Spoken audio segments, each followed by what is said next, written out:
100%, मतलब ऐसा हो ही नहीं सकता कि बोर्ड एग्जाम में इससे भी और इससे भी, एक से नहीं बोल रहा हूं कि किसी एक से, दोनों से ही 100% क्वेश्चन बनने वाले हैं।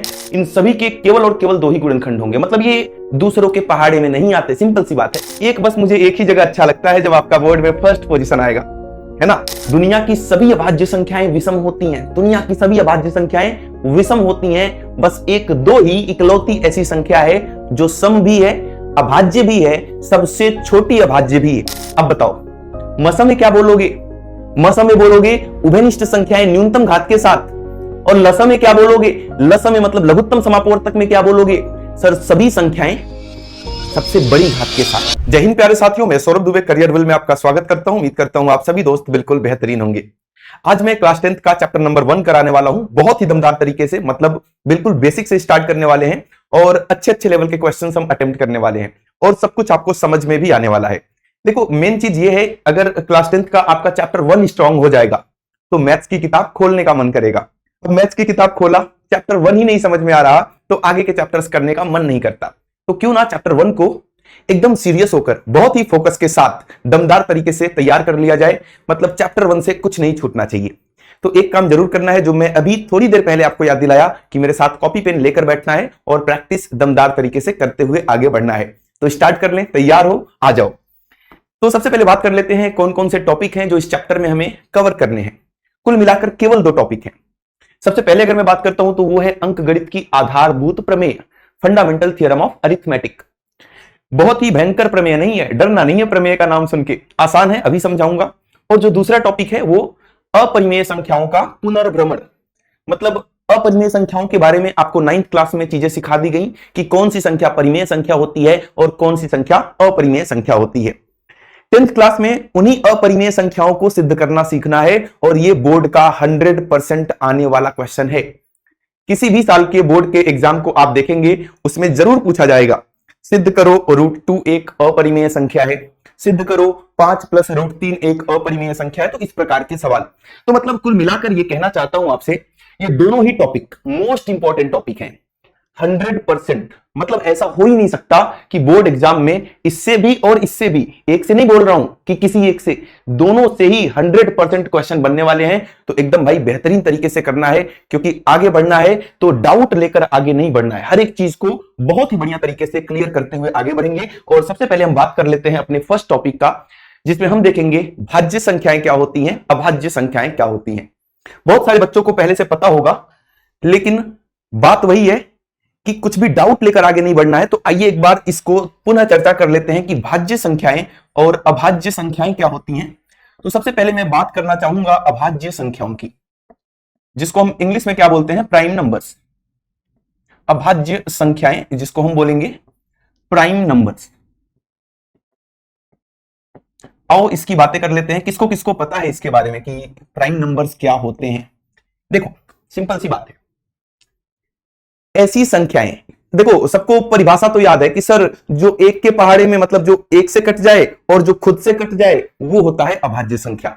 या आप दूसरे लैंग्वेज में बोल सकते हो कि जिसके केवल और केवल 2 ही गुणनखंड होते हैं, एक तो 1 होता है और दूसरी खुद वो संख्या होती है।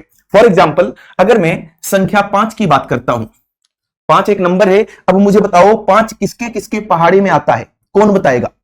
5 किसके किसके पहाड़े में आता है? ये जो 5 आपको दिख रहा है, ये कहां कहां देखने को मिलता है और किसके किसके पहाड़े में आप इसको देखे हो? जल्दी से, फटाफट से। तो आप बोलोगे सर 1 के पहाड़े में तो सभी संख्याएं आती हैं, ऐसी कोई संख्या है ही नहीं जो 1 के पहाड़े में ना आए। और 2 के पहाड़े में आता है क्या? 5। आप बोलोगे सर 1 के पहाड़े में तो दुनिया के सभी संख्याएं आती हैं और 5 केवल अपने पहाड़े में आता है। जरा सोचकर बताना, कोई और पहाड़ा है क्या जिसमें 5 आता है? आप बोलोगे नहीं सर, केवल 1 के पहाड़े में या खुद के पहाड़े में। तो इस प्रकार की संख्याओं को हम अभाज्य संख्या का नाम देते हैं। अब इसका उल्टा सोचो, अगर मैं बात करता हूं कि भाज्य संख्याएं क्या होती हैं, ये तो बात हो गई अभाज्य संख्याओं की। अगर मैं बात करता हूं आपसे कि भाज्य संख्याएं आप किसको बोलेंगे? भाज्य संख्याएं, इसको हम इंग्लिश में बोलते हैं बच्चों कंपोजिट नंबर। क्या? Composite numbers. तो जल्दी से मुझे बता दो कि भाज्य संख्याएं क्या हो जाएंगी। इसका उल्टा सोचो। अब इसमें मैंने बताया ओनली 2 फैक्टर्स, केवल और केवल 2 ही गुणनखंड, ना 2 से कम और ना दो से ज्यादा, केवल और केवल दो ही गुणनखंड होने चाहिए और इस प्रकार की संख्याओं को आप अभाज्य बोलते हो। तो उल्टा क्या सोच रहे हो, दो से अधिक गुणनखंड।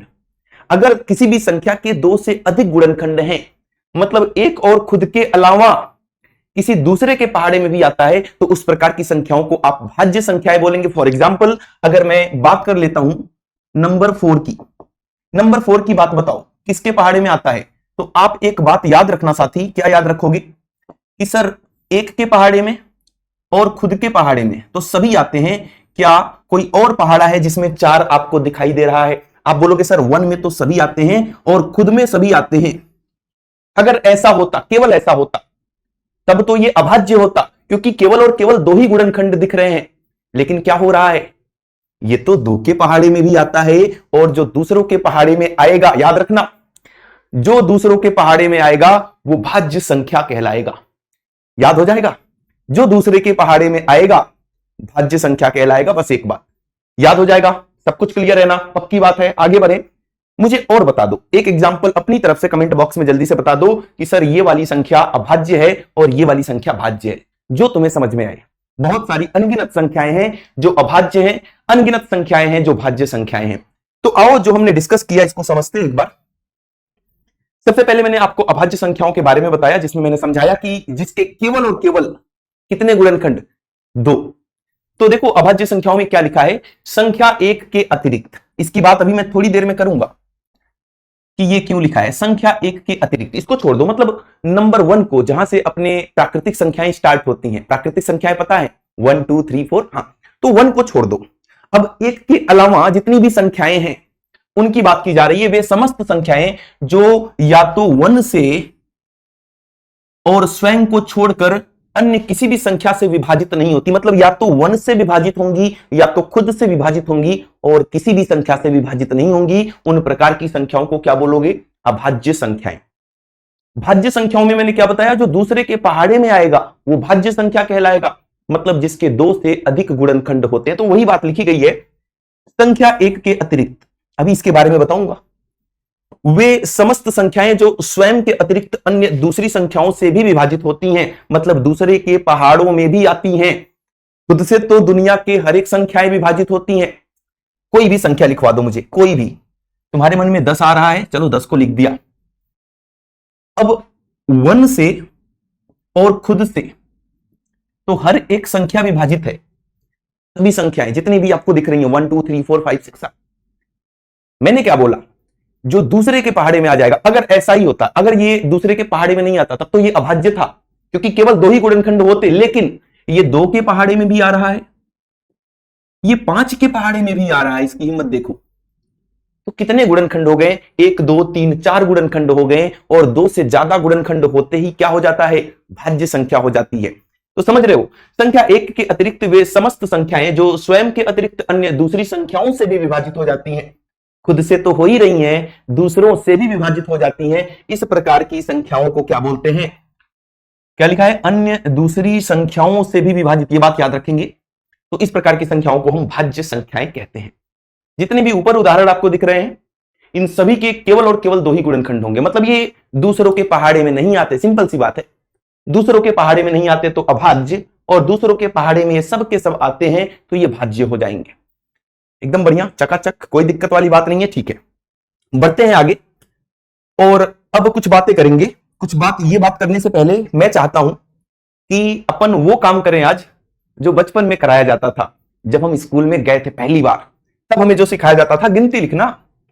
गिनती लिखेंगे, मेरा मन कर रहा है गिनती लिखने का। आप भी अपनी कॉपी में सभी दोस्त लिखेंगे, अभी मजा आएगा, देखना। 1 2 3 4 5 6 7 8 9 10, बस नहीं, आगे लिखो। अभी 12 13 14 20 तक लिखेंगे बस। 15 16 17 18 19 20। आपके मन में आ रहा होगा कि सर पहले 1 के बारे में बताओ, इसको मतलब साइड में क्यों कर दिया। इसको मैं काट देता हूं, 1 अभी भी मुझे अच्छा नहीं लग रहा। 1 बस मुझे एक ही जगह अच्छा लगता है, जब आपका बोर्ड में फर्स्ट पोजीशन आएगा, है ना। जब आप अपने बोर्ड के टॉपर बन जाओगे, फर्स्ट पोजीशन, तो कहीं कहीं 1 अच्छा लगता है। लेकिन जब बात होती है भाज्य या अभाज्य संख्याओं की, तब ये 1 खराब लगने लगता है। क्यों? देखो, वन के अगर मैं आपसे गुणनखंड पूछूं कि वन किसके किसके पहाड़े में आता है, आप बोलोगे सर केवल और केवल खुद के पहाड़े में आएगा और कहीं नहीं देखने को मिलेगा। कितने गुणनखंड हैं इसके? केवल एक गुणनखंड। और मैंने क्या डेफिनेशन बताई, क्या परिभाषा बताया अभाज्य संख्या का, कि वे सभी संख्याएं जिसके एग्जैक्टली मतलब कि केवल और केवल दो ही गुणनखंड हो, ना दो से कम ना दो से ज्यादा। अब इसके तो एक गुणनखंड है तो ये अभाज्य तो होगा नहीं, क्योंकि अभाज्य के भाई दो गुणनखंड होते हैं, तो ये अभाज्य तो नहीं होगा किसी भी कंडीशन में। क्या ये भाज्य होगा? अब भाज्य के तो दो से अधिक गुणनखंड बताया मैंने, जो दूसरे के पहाड़े में आता है जिसके दो से अधिक गुणनखंड होते हैं, तो ये भाज्य भी नहीं होगा। इसीलिए जब आपने अभी परिभाषा देखा तो वहां लिखा था एक के अतिरिक्त वे सभी संख्याएं। समझ रहे हो? तो एक ना तो भाज्य संख्या है ना ही अभाज्य संख्या है। मोस्ट इंपॉर्टेंट बात है, आपके बोर्ड एग्जाम में ये बहुविकल्पी में पूछा गया क्वेश्चन है, इसको बहुत ही ध्यान से करना है। दो के बारे में क्या ख्याल है? संख्या दो के बारे में क्या कहना चाहते हो? आइए देखते हैं। दो भी बहुत ही जबरदस्त इंपॉर्टेंट नंबर है दो। अब दो के केवल दो ही गुणनखंड है, एक तो वन हो जाएगा और एक खुद वो संख्या दो हो जाएगी, और जिसके केवल दो गुणनखंड होते हैं वो संख्या क्या कहलाती है? क्या कहलाती? जल्दी बताओ। जिसके केवल दो गुणनखंड वो अभाज्य कहलाएगी। तो ये तो सर अभाज्य है। अभाज्य को इंग्लिश में प्राइम नंबर बोलते हैं, तो इसको मैं पी लिखूंगा। भाज्य को इंग्लिश में कंपोजिट नंबर बोलते हैं, तो इसको मैं सी लिखूंगा। कोई दिक्कत नहीं है ना? हो भी नहीं सकती। तो ये पी हो गया, प्राइम नंबर। तीन के बारे में क्या ख्याल है? क्या कहोगे? तीन को अगर पकड़ते हैं आप, सर इसके केवल और केवल दो गुणनखंड, ये दूसरों के पहाड़े में नहीं आता, दूसरों के घरों में खाना खाने नहीं जाता, अपने घर में खा रहा है। एक के घर में सभी खाते हैं, अपने घर में सभी खाते हैं, मतलब एक के पहाड़े में सभी आते हैं, खुद की पहाड़े में सभी आते हैं। इसके भी केवल दो गुणनखंड हैं। कहने का मतलब है ये भी कैसी संख्या हो जाएगी? अभाज्य संख्या। सर ये एक के पहाड़े में आएगा, चार के पहाड़े में आएगा, लेकिन ये दो के पहाड़े में भी आ रहा है, इसलिए ये क्या हो जाएगा? इसके दो से ज्यादा गुणनखंड हो जाएंगे, तो ये हो जाएगी भाज्य संख्या, कंपोजिट नंबर। कोई दिक्कत नहीं है ना? एकदम बढ़िया चकाचक चल रहा है, ऐसे ही चलेगा। तो देखो मैथ्स में अगर चीजें समझ में आ रही हैं तो सब बढ़िया लगता है, और जैसे ही आपको कंफ्यूजन होती है और वो कंफ्यूजन रह जाती है, दूर नहीं होती, तब कहीं ना कहीं आप मैथ से भागने लगते हो। तो मैथ से भागना नहीं है, डट के मुकाबला करना है, सीखना है।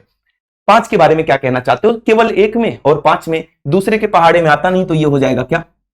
Prime number. अब फटाफट से इनको लिखेंगे। सर ये दो के पहाड़े में आ रहा है, तीन के पहाड़े में, दूसरों के पहाड़े में आएगा तब तो ये भाज्य संख्या कहलाएगी, मतलब कंपोजिट नंबर।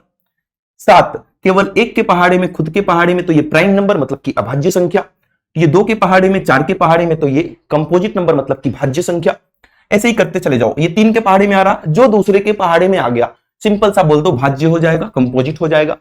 पांच के पहाड़े में, दो के पहाड़े में, तो ये भी कंपोजिट। 11 ये भाई ईमानदार आदमी है। 11 क्या है? ईमानदार आदमी है, दूसरे के पहाड़े में नहीं आता, तो ये क्या हो जाएगा? प्राइम नंबर हो जाएगा, अभाज्य संख्या हो जाएगी। 12 के बारे में क्या कहना है? पता चल गया ना? हाँ सर, दो के पहाड़े में, तीन के पहाड़े में, चार के पहाड़े में, छह के पहाड़े में, सबके पहाड़े में तो आ रहा है। दो से अधिक गुणनखंड तब वो भाज्य संख्या, केवल दो गुणनखंड तब वो अभाज्य संख्या, ये प्राइम हो जाएगा। ऐसे ये सात के पहाड़े में आ गया तो कंपोजिट हो जाएगा। 15 तीन के पहाड़े में, पांच के पहाड़े में, जो दूसरे के पहाड़े में आ रहा है उसको सी लिख दो, जो खुद के और एक के पहाड़े में आ रहा है जैसे कि 17 हो गया उसको पी लिख देंगे, मतलब कि प्राइम नंबर। ठीक है, सब समझ गए तुम लोग? एकदम खतरनाक बच्चे हो, ब्रिलियंट। अब अगर आपके बोर्ड एग्जाम में एक सवाल आ जाए, अभी तक आया नहीं है लेकिन मैं चाहता हूं आ जाए, बढ़िया सवाल है, कंपटीशन एग्जाम में आ चुका है।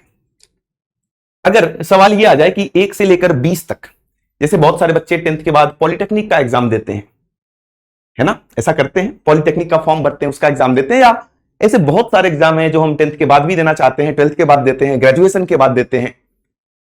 तो उनमें इस प्रकार के सवाल आ जाते हैं कि 1 से लेकर 20 तक कितनी अभाज्य संख्याएं हैं, और 50% बच्चे केवल सही आंसर कर पाते हैं, बाकी सब 0 बटा सन्नाटा हो जाता है, मजा नहीं आता। आप बता पाओगे 1 से लेकर 20 तक कितनी अभाज्य संख्याएं हैं? टी वाले को पकड़ लो, आओ देखते हैं। 1 2 3 4 5 6 7 8, तो कितनी अभाज्य संख्याएं हैं? अगर 1 से लेकर 20 तक, सभी बच्चे कमेंट बॉक्स में भी बताएंगे। अभाज्य संख्याओं की बात करूं मैं,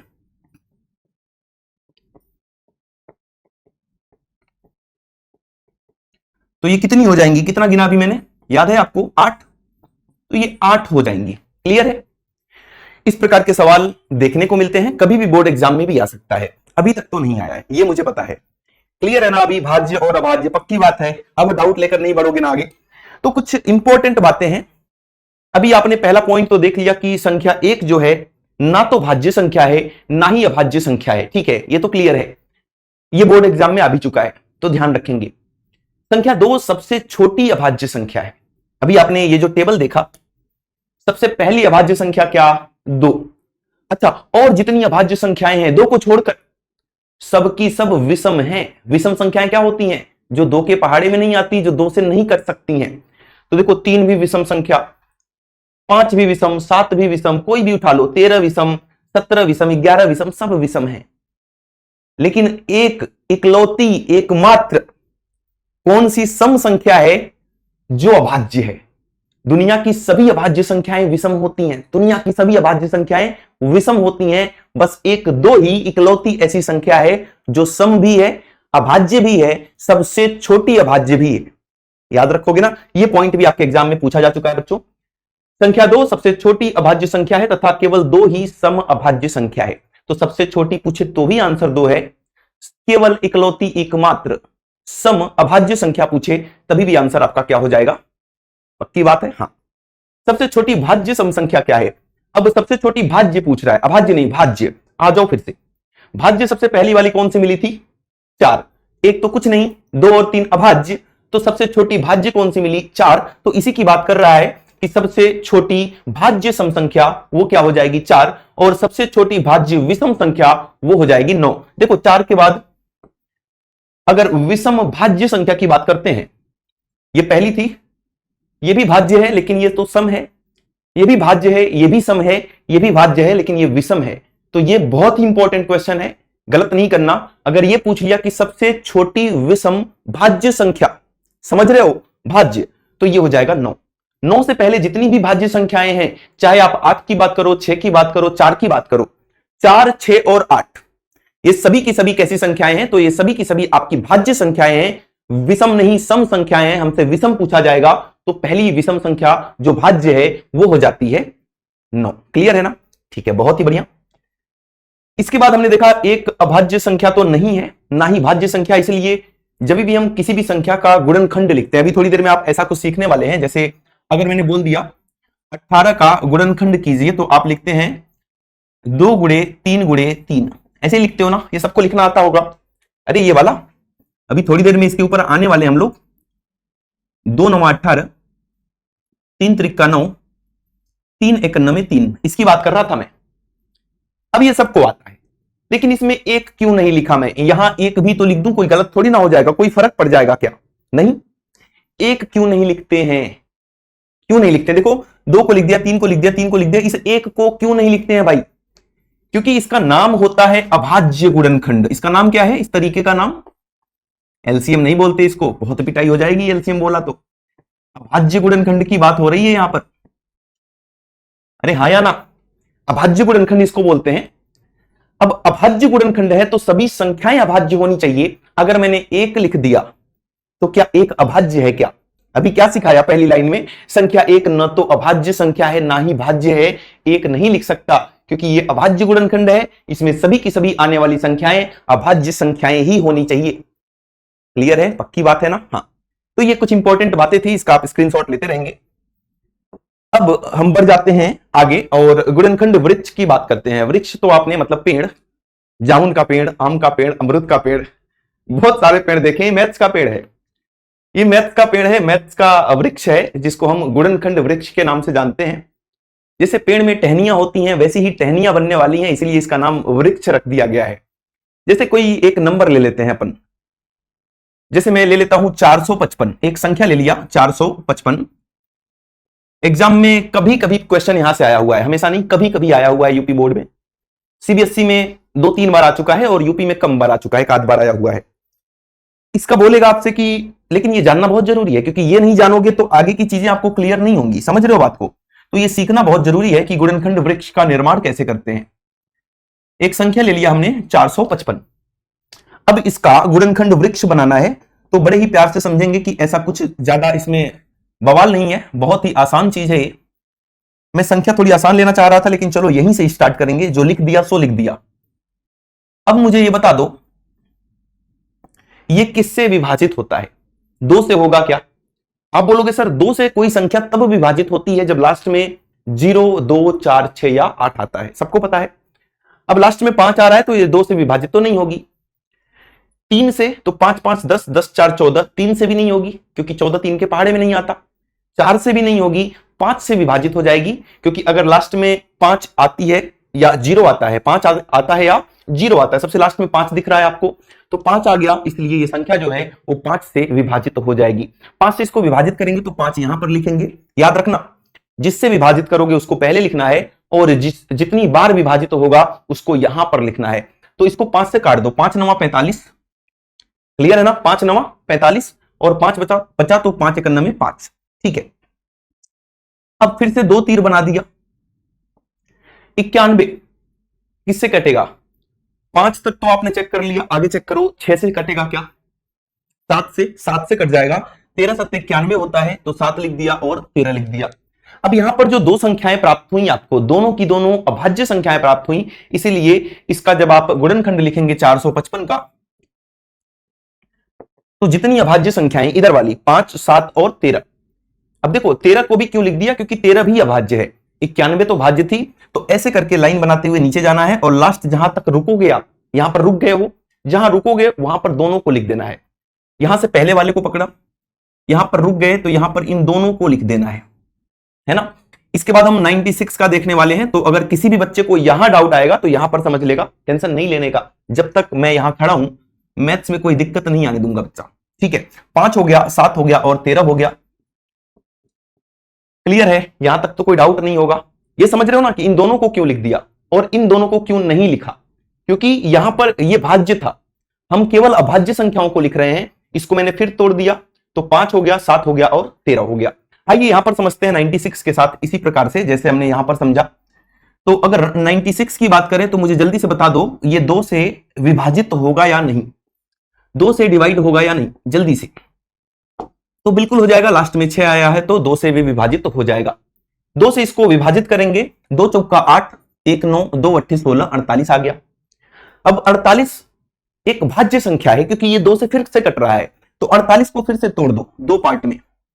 48 को आप फिर से जब तोड़ेंगे 2 पार्ट में, 2 से फिर से कटेगा, 2 दूना 4, देखो 2 दूना 4, 2 चौका 8, 24 फिर से टूटेगा। तो जब तक ये टूट रहा है तोड़ते रहो तोड़ते रहो। 24 को लिख दूंगा 2 और इसको भाग करेंगे 2 1 में 2 और 2 दूना 4, 12 दूना 24 होता है, ठीक है। फिर से तोड़ दो 12 को, 12 को आप फिर से तोड़ेंगे तो क्या हो जाएगा? 2 और 6, 2 छक्का 12 होता है। 6 को फिर से तोड़ देंगे, 6 फिर से टूट रहा है तो 6 को फिर से तोड़ देंगे। 6 किसमें टूट जाएगा? सर 2 3 6 होता है। क्या 3 को तोड़ सकते हो क्या? 3 क्योंकि एक अभाज्य संख्या है, प्राइम नंबर है, समझ रहे हो? तो जहां तक टूट रहा था तोड़ दिया। अब ना तो 2 तो टूटेगा ही नहीं, पहला वाला तो टूटता नहीं है। अब 3 तो नहीं टूट रहा, तो इन दोनों को लिखेंगे, पहले वाले में सबको पहले वाले को और लास्ट में दोनों को, जैसे यहां पर किया, पहले वाले को और लास्ट में दोनों को। इसी प्रकार से मुझे बताओ कि 96 को मुझे क्या लिखना चाहिए? सर 2 कितनी बार आ रहा है? पहला वाला 1 2 3 4 5, तो 5 बार तो 2 हो जाएगा और एक बार आखिरी में कितना हो जाएगा? 3। तो ये पहले वालों को लिख देना है और लास्ट में 2 और 3 दोनों को मिला के लिख देना है। इस प्रकार से देखो, देखने में ये पेड़ जैसा लग रहा है, पेड़ में बहुत सारी टहनियां होती हैं, यहां भी टहनियां बन रही है ना, बहुत सारी शाखाएं होती हैं, ब्रांचेज होती हैं, तो वैसे ही ब्रांचेज यहां भी दिख रही हैं, इसीलिए इसको हम क्या बोलते हैं? गुणनखंड वृक्ष बोलते हैं, ठीक है। बहुत ही मजा आता है ये बनाने में और इस प्रकार का क्वेश्चन आने वाले एग्जाम्स में दिख भी सकता है। बहुत ज्यादा बार पूछा नहीं गया, मैंने पहले ही बता दिया। फिर भी अगर आप चाहते हो कि जैसे यूपी बोर्ड के अगर आप बच्चे हो 70 नंबर का आपका एग्जाम होता है, अगर आप चाहते हो कि 70 में 70 ही लाना है तो हर एक टॉपिक को मोस्ट इंपॉर्टेंट टॉपिक मानकर ही आगे बढ़ोगे, चाहे वो टॉपिक कम इंपॉर्टेंट हो चाहे ज्यादा इंपॉर्टेंट हो। मैथ्स में आपके सिलेबस में वो टॉपिक है तो वो टॉपिक आपको आना चाहिए, तब जाके अपने आप से उम्मीद करना कि आप 100% स्कोर करोगे। 70 में 70 का स्कोर, 100 में 100 का स्कोर तभी हो पाता है जब आपको सब कुछ आता रहे और बेहतरीन प्रैक्टिस भी रहे। अब हम बात करते हैं अपने मेन टॉपिक पर आते हैं। अभी तक जो बातें हुई हैं ये बच्चों वाली बातें थी, मतलब कहीं ना कहीं ये बातें आपने छोटी क्लासेज में भी सीखी हैं। गुणनखंड वृक्ष बनाना भी आपको छोटी क्लासेज में सिखाया जाता है। अब जो बात होती है यहां से, इस स्लाइड से, यहां से असली 10th की कहानी स्टार्ट होती है। तो एक बार दमदार तरीके से पूरे जोश एनर्जी के साथ दोबारा से अपना फोकस जमाएंगे। और अब हम सीखने वाले हैं कि ये जो ऊपर हेडिंग कब से दिखा रहे हो सर, अंकगणित की आधारभूत प्रमेय, अब तो बता दो ये प्रमेय क्या कहती है। तो आइए पहले सीख लेते हैं कि ये प्रमेय क्या कहती है, उसके बाद ये पढ़ाऊंगा मैं। पहले सीखते हैं कि अंकगणित की आधारभूत प्रमेय आपसे क्या कहना चाहती है। ये कहना ये चाहती है कि दुनिया के जितनी भी भाज्य संख्याएं हैं, अब एक भाज्य संख्या को पकड़ के इधर लाओ सर, कोई भी उठा लो जो आपके मन में आए। मैंने 40 को उठा लिया, समझना, दुनिया की जितनी भी भाज्य संख्याएं हैं उन सभी संख्याओं को अभाज्य संख्याओं के गुणनखंड के रूप में आप लिख सकते हो। ये कौन कहता है? ये मैं नहीं कह रहा, ये कहता है आपसे अंकगणित का आधारभूत प्रमेय। जितनी भी भाज्य संख्याएं हैं, क्या बोला मैंने, भूल जा रहे हो क्या? अरे भाई, जितनी भी भाज्य संख्याएं हैं उनको हम अभाज्य संख्याओं के गुणनखंड के गुणनफल के रूप में लिख सकते हैं। फिर से भूल गए अभाज्य संख्याओं के, कोई बात नहीं, अभी याद हो जाएगा, याद भी हो जाएगा, समझ में भी आ जाएगा। देखो यहां संख्याओं के गुणनफल के रूप में लिख सकते हैं, या गुणनखंड भी कोष्ठक में आप लिख सकते हो, ठीक है। मतलब भाज्य को अभाज्य के रूप में लिख सकते हैं, सिंपल सी बात है। दुनिया के सभी भाज्य को अभाज्य संख्या के रूप में लिख सकते हैं, गुणनफल के रूप में लिख सकते हैं। कैसे? 40 है, अब 40 का अगर मैं अभाज्य गुणनखंड निकालता हूं, अब देखो किसी बच्चे को अगर ये लग रहा हो ना कि सर 40 है, आप लिख दो 5/40, आप लिख दो 4 40, ये गलत है, दोनों गलत हैं। मैंने क्या बोला? अभाज्य संख्याओं के गुणनखंड के रूप में लिखना है। क्या 8 एक अभाज्य संख्या है? आप बोलोगे नहीं है सर, 2 के पहाड़े में आता है। तो ये बात याद रखेंगे, जब भी आप अभाज्य गुणनखंड निकालते हैं, यहां पर लिखी हर एक संख्या अभाज्य संख्या ही होनी चाहिए। छोटी क्लास में काम चल जाता था, कोई बच्चा इसको 4 से विभाजित कर देता था तो सही मान लेते थे, टीचर भी सही मान लेते थे, लेकिन वास्तव में वो गलत है। जितनी भी संख्याएं आप इस तरफ लिखते हो वो सभी संख्याएं अभाज्य संख्याएं होनी चाहिए। उसमें से एक भी संख्या भाज्य हुई तो अब गलत कर दिया जाएगा। तो ये भी गलत है, यहां पर 4 और 10 दोनों भाज्य संख्याएं हैं, भाज्य नहीं लिख सकते हम, हमें अभाज्य लिखना है। समझ रहे हो बात को? आओ देखते हैं। इसको उड़ा दो, 2 से उड़ा दिया 20 बार, और 2 से उड़ा दिया 10 बार, फिर से 2 से उड़ा दिया 5 बार, और 5 से उड़ा दिया 1 बार। हाँ या ना? तो आपने देखा कि 40 को मैं लिख सकता हूं 2 गुणे 2 गुणे 2 गुणे 5। अब बताना इसमें से कोई भी आपको ऐसी एक संख्या दिख रही है जो भाज्य संख्या हो? कोई भी, सबकी सब अभाज्य संख्या है, चाहे 2 की बात कर लो चाहे 5 की बात कर लो। तो वही मैं बोल रहा था, दुनिया की सभी भाज्य संख्याओं को अंकगणित की आधारभूत प्रमेय क्या कहती है? दुनिया की सभी भाज्य संख्याओं को आप अभाज्य संख्याओं के गुणनफल के रूप में लिख सकते हैं, और इनका क्रम जो होता है वो अद्वितीय होता है। इनके क्रम को अगर ध्यान में ना रखो तो ये अद्वितीय होता है, क्रम को ध्यान में नहीं रखना। अब कोई बच्चा बोले कि सर अद्वितीय का मतलब पहले समझते हो? अद्वितीय का मतलब यूनिक, इसके जैसा कोई नहीं। चाहे इंडिया का बच्चा लिखे, चाहे ऑस्ट्रेलिया का बच्चा लिखे, चाहे कहीं का भी बच्चा लिखे, अगर आप किसी भी बच्चे को बोलते हो कि 40 का गुणनखंड, अमेरिका का बच्चा है कोई, उसको बोल दिया 40 का गुणनखंड लिखो, वो भी ऐसा ही लिखेगा। अब कोई खतरनाक बच्चा आया, वो बोला ये लो सर, आपने जो बोला सारी कंडीशन पूरी कर दिया मैंने, सभी की सभी अभाज्य संख्याएं हैं, अब बोलो, और देखो ये अलग है ये अलग है। तो मेरे भाई क्रम को ध्यान में नहीं रखना, ये नहीं सोचना कि क्रम को भी आप ध्यान में रखोगे, क्रम को ध्यान में नहीं रखना, तब ये अद्वितीय है। समझ गए ना? ये कोई बोल रहा है कि 5 पहले 2 को बाद में, नहीं, संख्या यही आएंगी, क्रम को ध्यान में नहीं रखेंगे तब ये अद्वितीय है। इसको लिखने का एक और तरीका है, वो भी याद रखेंगे। 2 कितनी बार आ रहा है? तो 2 आ रहा है 3 बार, तो 2 की घात में 3 हो जाएगा। आया मजा? तब एकदम क्लियर, चकाचक।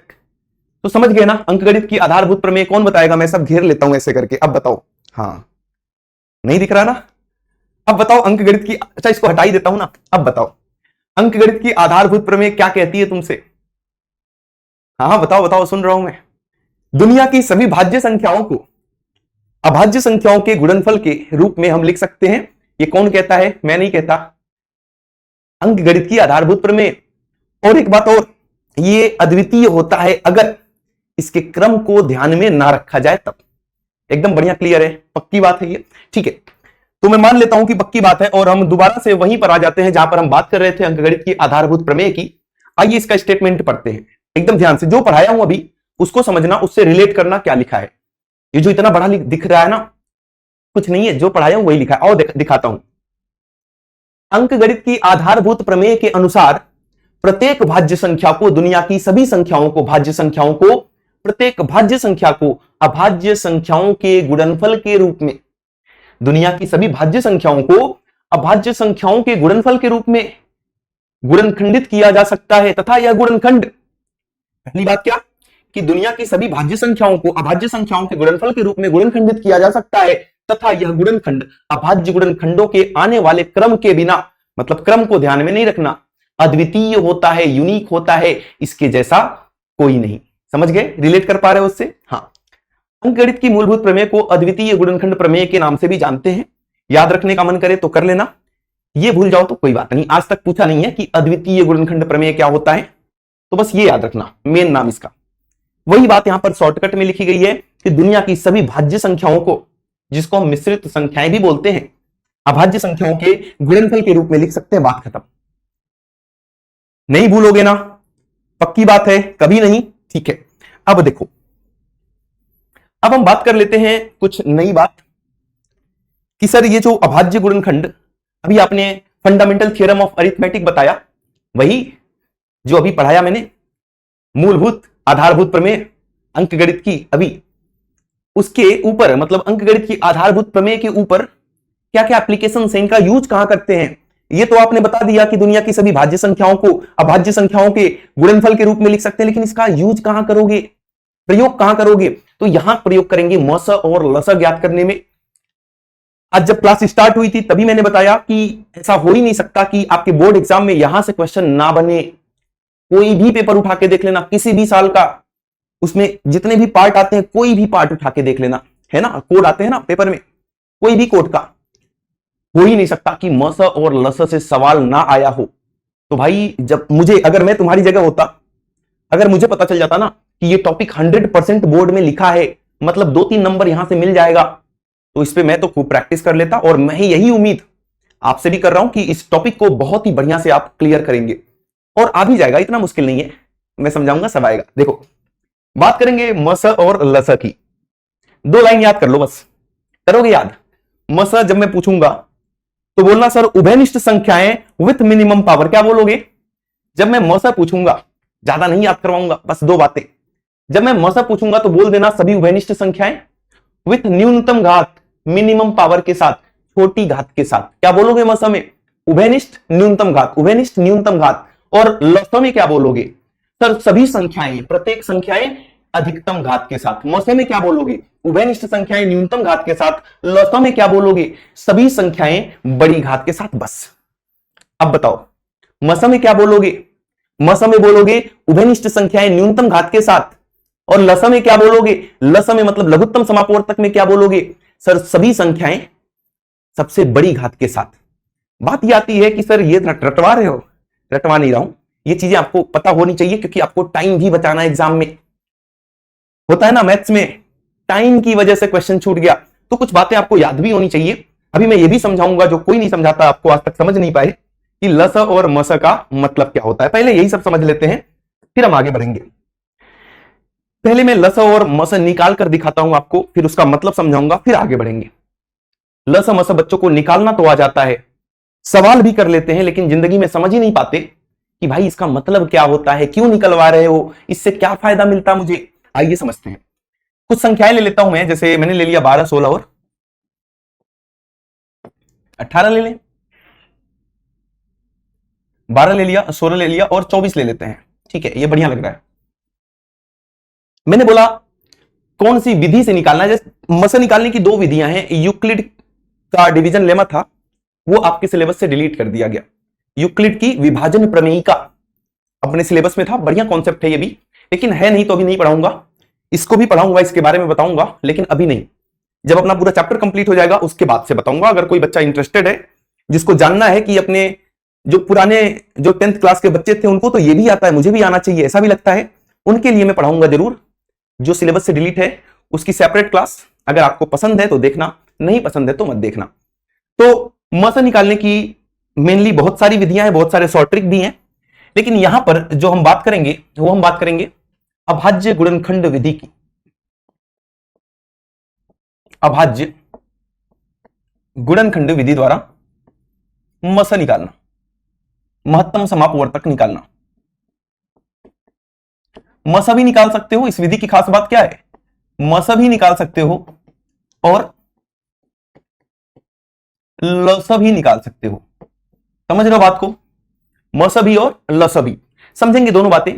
तो अगर बात करता हूं अभाज्य गुणनखंड की, तो क्यों ना सबसे पहले इन सभी नंबर्स का अभाज्य गुणनखंड कर लिया जाए, 12 का भी, 16 का भी और 24 का भी। एक सवाल समझ जाओगे ना, ये पूरा चैप्टर क्लियर हो जाएगा। मतलब ये वाला जो अपना सेगमेंट चल रहा है अंकगणित की आधारभूत प्रमेय, ये सब समझ में आ जाएगा। बस एक सवाल पे ध्यान देना और मेरे साथ प्रैक्टिस भी करना। सभी बच्चे क्या करेंगे, अपनी अपनी कॉपी पर 12 का, 16 का और 24 का,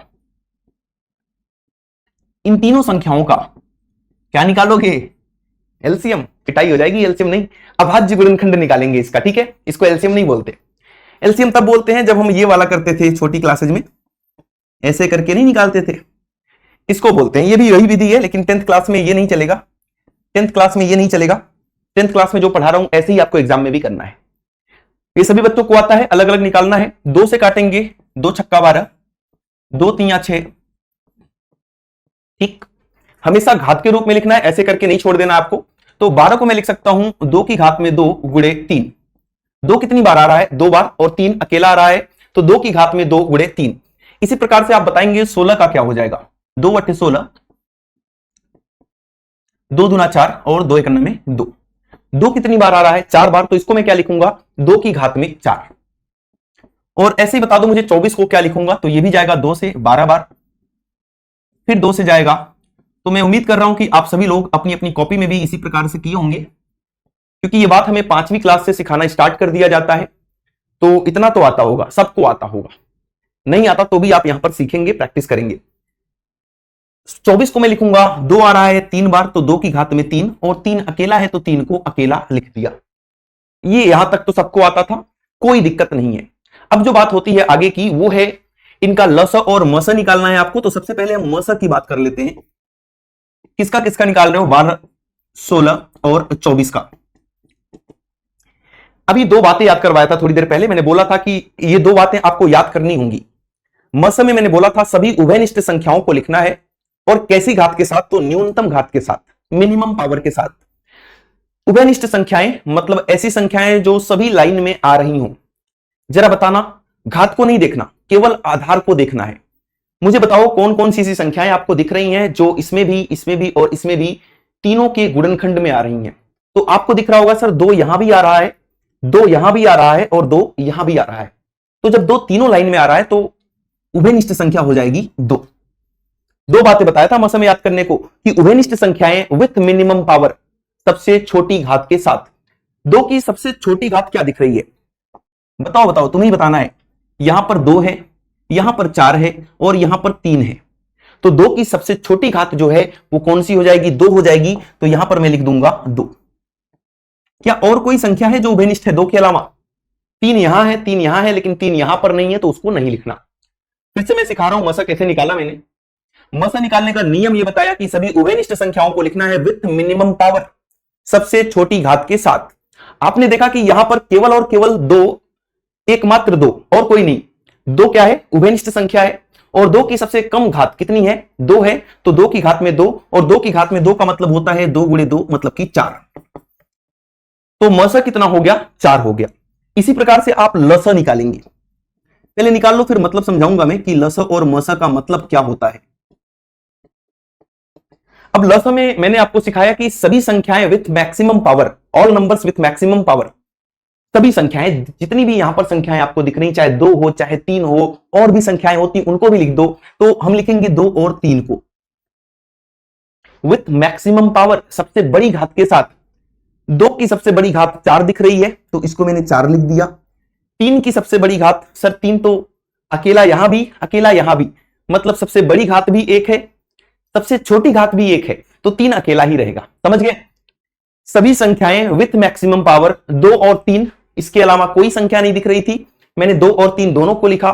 2 की सबसे बड़ी घात 4 है तो 2 की घात में 4, और 3 की सबसे बड़ी घात 1 है तो 3 की घात में 1। नॉर्मली हम घात 1 होता है तब नहीं लिखते, कुछ नहीं लिखते, ऐसे छोड़ देते हैं। कोई डाउट नहीं है, ऑल क्लियर, ठीक है। 2 की घात में 4 कितना होता है? 2 दूना 4 दूना 8 दूना 16, मतलब यहां पर 16 आ गया। अरे आता है ना ये 2 की घात में 4 निकालना, 2 गुणे 2 गुणे 2 गुणे 2, देखो 2 दूना 4, 4 दूना 8, 8 दूना 16, और 16 गुणे 3 ये हो जाएगा 48। आपने ये सीखा यहां पर कि सर आपने सिखाया कि इसका मौसा 4 है और लसा कितना है? 48 है, और ये सबको समझ में भी आ चुका है। लेकिन ये किसी को समझ में नहीं आता कि लस और मस का मतलब क्या होता है। लघुत्तम समापवर्तक हम जानते हैं, इसका नाम जानते हैं, फुल फॉर्म जानते हैं, कैसे निकालना है ये भी जानते हैं, लेकिन इसका मतलब नहीं जानते कि क्यों निकाला जाता है ये। आइए समझते हैं। अगर मैं आपसे ये पूछता हूं कि ऐसी मुझे सबसे बड़ी संख्या बताओ जो इन तीनों को विभाजित करे, अब किसी के मन में आ रहा होगा सर 2 से 12 भी विभाजित होगा, 2 छक्का 12 होता है। 2 से 16 भी विभाजित होगा, 2 अट्ठे 16 होता है। 2 से 24 भी विभाजित होगा, 12 दूना 24। लेकिन मैंने क्या पूछा? सबसे बड़ी संख्या। अब हो सकता है 2 से बड़ी कोई और संख्या हो जो इन तीनों को विभाजित करता हो। क्या आपके मन में ऐसी कोई संख्या आ रही है जो इसको 12 को 16 को और 24 को तीनों को एक साथ विभाजित करता हो? ऐसा मत बोलना कि सर 8 24 को कर देगा, 16 को कर देगा, 12 को कर पाएगा क्या? 8 के पहाड़े में 12 नहीं आता। मुझे ऐसी सबसे बड़ी से बड़ी संख्या चाहिए जो इन तीनों संख्याओं को एक साथ विभाजित करे। तो कहीं ना कहीं वो संख्या मुझे 4 नजर आ रही है। 4 तिया 12, 4 चौका 16, 4 छक 24। और जरा मसा पे ध्यान देना, मसा कितना दिख रहा है? 4। तो मसा वो सबसे बड़ी से बड़ी संख्या होती है, समझो। मसा वो महत्तम संख्या होती है। मसा का मतलब क्या होता है? महत्तम समापवर्तक। महत्तम का मतलब सबसे बड़ा। तो मसा वह सबसे बड़ी संख्या होती है जो दी गई संख्याओं को, सभी संख्याओं को एक साथ विभाजित करती है। सबसे बड़ी मतलब 4 से बड़ी ऐसी कोई संख्या है ही नहीं जो इन तीनों को एक साथ विभाजित करती है। समझ रहे हो बात? तो ये होता है मसा का मतलब। अब आपको लगेगा कि सर मतलब तो समझा दिया, इसका यूज कहां करेंगे, अपने लाइफ में यूज कहां करेंगे? तो वैसे प्रश्न मैं आपको कराऊंगा जब आपको पता चलेगा कि मसा और लसा का दैनिक जीवन में, अपने रेगुलर लाइफ में क्या यूज है। वो आपको पता चल जाएगा टाइम के साथ साथ, उसकी टेंशन नहीं लेनी है। ये क्लियर है ना कि मसा वह सबसे बड़ी से बड़ी संख्या है जो दी गई संख्याओं को विभाजित करता है। याद रखना, मसा या तो दी गई संख्याओं से छोटा होगा, जैसा कि यहां पर 4 दिख रहा है, या किसी सबसे छोटी संख्या के बराबर भी हो सकता है, लेकिन कभी बड़ा नहीं हो सकता, कभी भी बड़ा नहीं हो सकता। क्लियर है ये? यहां तक ऑल क्लियर? ठीक है। अब मुझे बता दो इसी प्रकार से लसा क्या होता है। मसा तो समझ गए, लसा क्या बताओगे? तो ध्यान देना, लसा वह सबसे छोटी से छोटी संख्या होती है जो दी गई संख्याओं से विभाजित हो जाती है। मसा क्या कर रहा था भाई? संख्याओं को विभाजित कर रहा था। ध्यान देना इस बात को, सबसे मोस्ट इंपॉर्टेंट बात यही है। अगर मैं 4 की बात करूं तो 4 इन तीनों को विभाजित कर रहा था, इन तीनों को विभाजित कर रहा था, सबसे बड़ी संख्या। अगर मैं 48 की बात करता हूं, मतलब इसके लसा की बात करता हूं, तो ये तीनों से विभाजित हो रहा है। तो ये को और से का जो खेल है बहुत ही बेहतरीन खेल है। अब कोई पूछेगा कि लसा क्या होता है, तो आप बोलोगे वो सबसे छोटी संख्या जो इन तीनों से विभाजित होती है। मतलब 12 के पहाड़े में भी ये आएगा, 16 के पहाड़े में और 24 के पहाड़े में, सबके पहाड़े में 48 आएगा। दिखाऊं? 12 चौक 48, 16 तिया 48, 24 दूना 48। 48 से छोटी ऐसी कोई संख्या नहीं मिलेगी जो इन तीनों से विभाजित हो जाए, से विभाजित हो जाए। से को याद रखना, 48 से बड़ी मिल जाएगी। अब मुझे बता सकते हो 48 से आगे की कौन सी संख्या होगी जो इन तीनों से विभाजित हो जाएगी? दिमाग लगाओ। 48 से बड़ी, 48 तो सबसे छोटी है, 48 सबसे छोटी है, इससे छोटा कुछ नहीं मिलेगा, ढूंढते ढूंढते थक जाओगे। लेकिन इससे बड़ा बहुत सारा मिल जाएगा। अगर 48 गुणे 2 करते हो तो 96, 48 दूना 96 होता है। मतलब 96, 48 के बाद वो दूसरी सबसे छोटी संख्या है। 48 तो सबसे छोटी, अब 48 से बड़ा क्या? 96, जो इन तीनों से विभाजित हो जाएगा। तो कभी भी बड़ी संख्या निकालनी हो, दूसरी बड़ी संख्या 3 से गुणा करोगे तो तीसरी बड़ी संख्या, मतलब 48 के पहाड़े में जितनी भी संख्याएं आती हैं वो दी गई तीनों संख्याओं से क्या होती हैं? हमेशा विभाजित होती हैं। अभी ये सारी बातें लिखी हैं, टेंशन नहीं लेने का कि इतनी सारी बातें हम याद कैसे रखेंगे, अभी बस समझो। इसके आगे की अगर आपको मैं कहानी बताता हूं, ये तो समझ गए लस कैसे निकालते हैं, मस कैसे निकालते हैं, लस और मस का मतलब क्या होता है, यहां तक बातें सारी क्लियर है। आगे की कहानी, अगर आप लस और मस को देखोगे तो ये जो मस होता है ना, वो लस का एक गुणनखंड होता है। मतलब मस, बहुत इंपॉर्टेंट बात है ये, बहुत इंपॉर्टेंट, एग्जाम में आ चुका है, याद रखना। ये जो मस है ना, ये लस को हमेशा हमेशा हमेशा क्या करेगा, विभाजित करता है। जरा देखना, ये 4 जो है 48 को विभाजित करेगा, 4 एकम में 4, 4 दूना 8।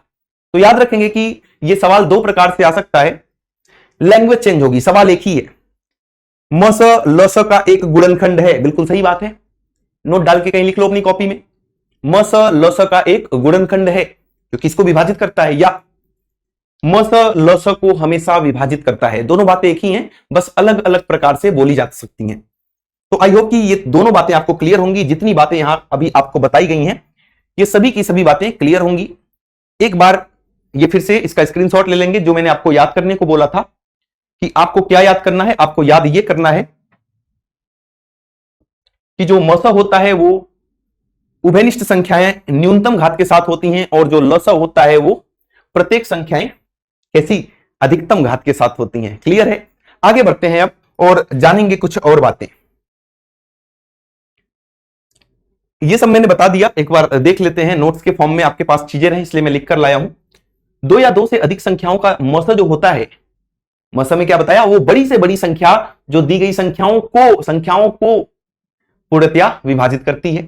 थोड़ी देर पहले समझाया था। इसी प्रकार से मैंने बताया कि लस क्या होता है, छोटी से छोटी संख्या होती है जो दी गई संख्याओं को और इस संख्याओं से पूर्णतया विभाजित हो जाती है। यदि दी हुई संख्याओं के अभाज्य गुणनखंडों में कोई उभयनिष्ठ गुणनखंड ना हो, अब मान लो अभी मैंने जो आपको मस निकालना सिखाया उसमें उभयनिष्ठ संख्या क्या मिली थी, देखो यहां जब मस सीख रहे थे तो उसमें उभयनिष्ठ क्या मिला था, तीनों में 2 मिला था।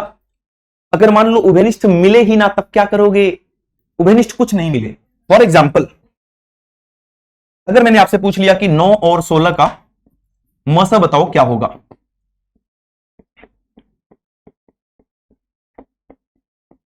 तो देखो 9 को हम लिख सकते हैं 3 की घात में 2 और 16 को लिख सकते हैं 4 की घात में 2।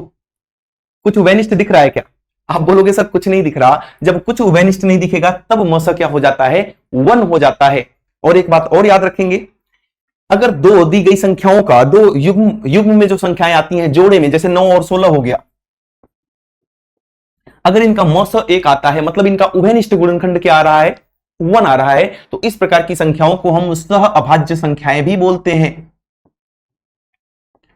क्या बोलते हैं, अरे बोल लो,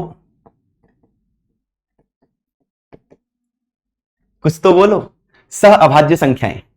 जब मैं ये टॉपिक दोबारा से कराऊंगा, जब मैं आपको इसका अगला टॉपिक, अभी तो पहला टॉपिक चल रहा है, इसका अगला टॉपिक क्या है, अपरिमेय संख्याओं का पुनर्भ्रमण, उसमें आपको सिखाऊंगा परिमेय संख्या क्या होती है, अपरिमेय संख्या क्या होती है, फिर वहां पर एक बार दोबारा से सिखाऊंगा कि सह अभाज्य संख्याएं क्या होती हैं, क्योंकि इसका यूज वहां पर आएगा।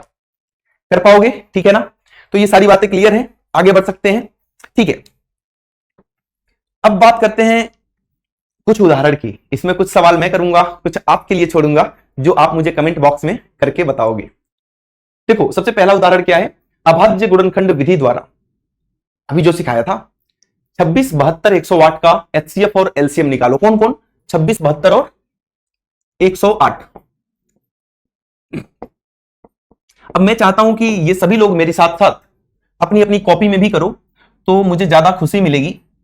और मुझे कमेंट में बताना कि सर आपसे पहले मैंने चमका दिया था इसको। 13 दूना 26, 13 तो कटेगा नहीं, तो 13 का में 13, ये हो जाएगा 2 गुणे 13। ऐसे ही 72 का निकाल के बताओ मुझे। 36 दूना 72, 18 दूना 36, 2 9 18, 3 त्रिका 9, 3 एकम में 3, 3 बार 2 मतलब 2 की घात में 3, और 2 बार 3 मतलब 3 की घात में 2। ये लिखना आता है सबको, पक्की बात है ये। 108 किससे जाएगा, ये 2 से कटेगा, 2 पंजे 10, 2 चौका 8, फिर 2 से कटेगा 27 दूना 54, 3 से कटेगा, 3 9 27, 3 3 9,